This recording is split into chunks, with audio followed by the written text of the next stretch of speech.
Now we will do the next asan, that is Halasan.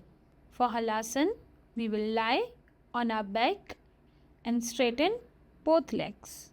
For Halasan, raise both legs at 90 degree and raise the waist a little and place both legs on the floor behind the head. We can also straighten both hands by locking them, or we can also hold the lower back. We will stay in a comfortable position for 5 breaths. 1, 2, 3, 4, 5. Slowly raise both legs at 90 degree. Slowly place the hips on the floor and feel relaxed in Savasana position.